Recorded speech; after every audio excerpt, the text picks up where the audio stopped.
C S S में Urdu optional का जो सिलेबस है और बाज़ औक़ात पी एम एस में जो कंपलसरी सब्जेक्ट है उर्दू जनरल और मजमून, उसमें उर्दू अदब का पोर्शन होता है।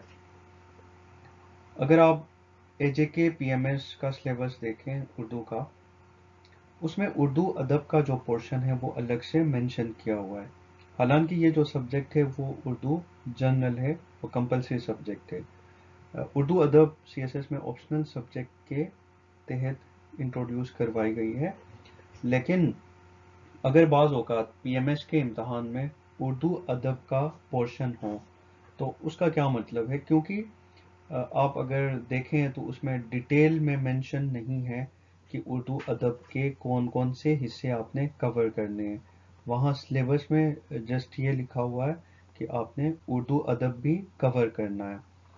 तो ये लेक्चर जो है वो मैंने इसलिए बनाया कि आपको पता चले कि उर्दू अदब अगर लिखा हुआ है तो उसका क्या मतलब है और उसमें कौन कौन से हिस्से शामिल हैं।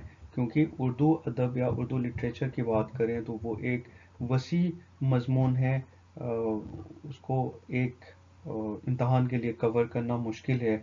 लेकिन जब पी एम एस इम्तहानों की बात करें या इवन सी एस एस की बात करें तो उसमें उर्दू अदब के अंदर कौन से हिस्से कवर करें जहाँ से इम्तहान का सवाल बनता है और हमारी तैयारी मुकम्मल हो सके।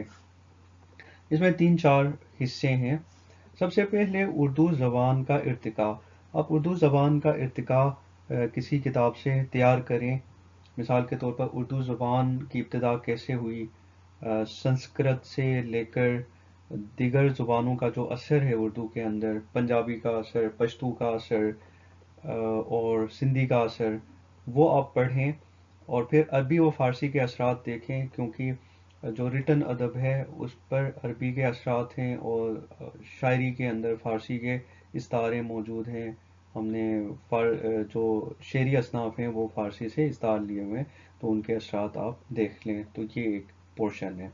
दूसरा पोर्शन है दबिस्तान, स्कूल ऑफ थॉट्स, यानी उर्दू अदब के अंदर स्कूल ऑफ थॉट्स कौन कौन से हैं, दबिस्तान कौन कौन सी हैं।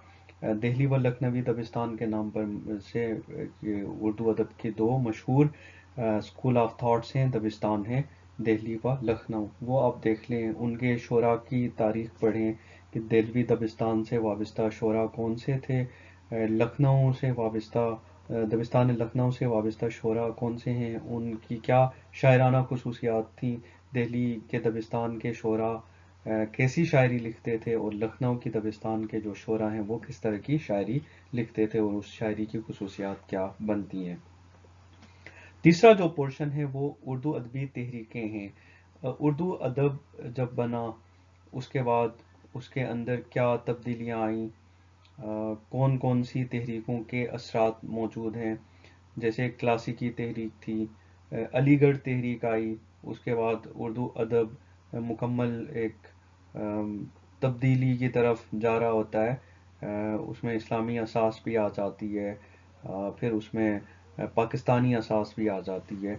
तो फिर अलीगढ़ तहरीक के शोरा पढ़ें आप और उदबा पढ़ें, उनको देखें कि वो उनकी शायरी किस तरह क्लासिकियत से अलग थी और उनके अफकार किस तरह दीगर जो तहरीकें हैं उनसे अलग हैं। फिर अलीगढ़ तहरीक की ज़िद में रोमानवी तहरीक आई।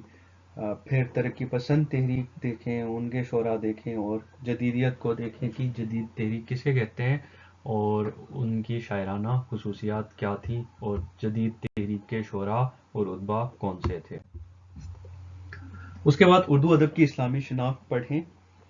उर्दू अदब की इस्लामी शनाख्त का मतलब है कि चूँकि बहैसियत मुसलमान हमारी जो शायरी है या हमारा जो अदब है उसमें लामहला इस्लामी असर ज़्यादा पाया जाता है।